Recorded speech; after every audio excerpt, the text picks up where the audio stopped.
tell us what happened lang po? Alam mo, well, before we deplaned, we had a meeting with the ICC. I requested that the former president be brought directly to a hospital because of his bad medical conditions.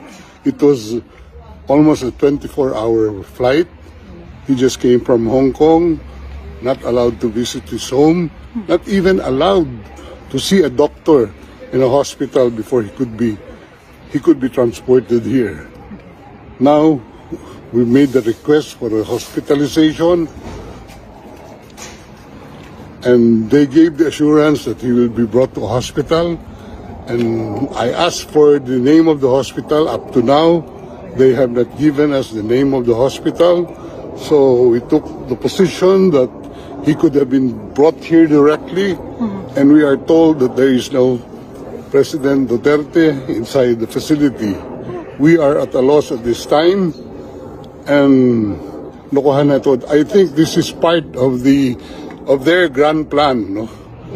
To kidnap the president, to extract the president from the Philippines, and brought to a jet without known destination.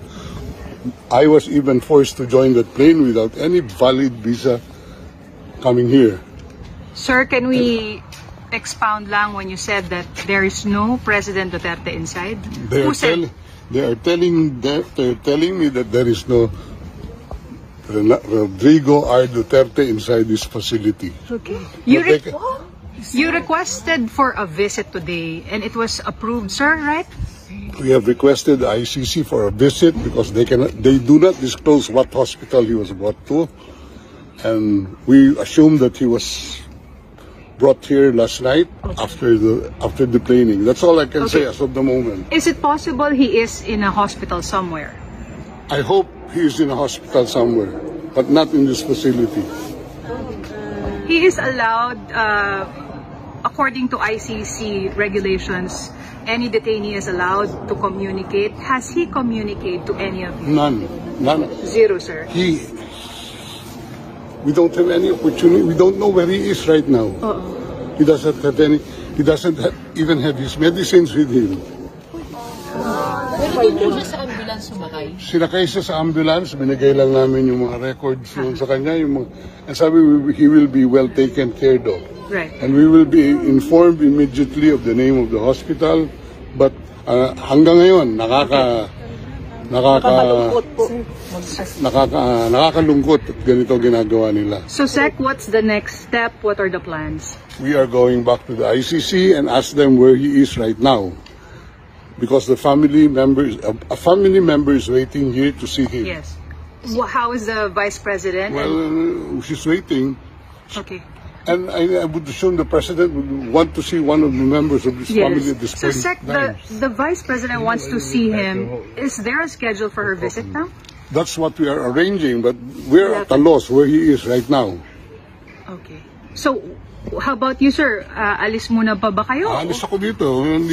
Pinapalabas nga kami. Oh my God. Anong gusto nilang gawin? Mag-standby ako dito. Ang lamig-lamig. Ano po yung response nila sa inyo nung nag-request po kayo for a visit? Wala. Ayan. Wala daw, request for a visit dito. Wala daw ano dito. Walang preso by the name of President Rodrigo. Sir, hindi yan totoo kasi nandoon kami. Mamaya na.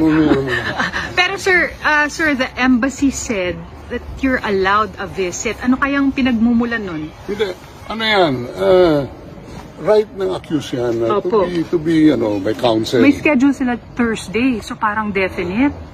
I don't know with them. But ako, as far as my understanding of the law is, he has the right to counsel at any time. And you're acting as the official? One of the counsel, and they don't even recognize my appearance here.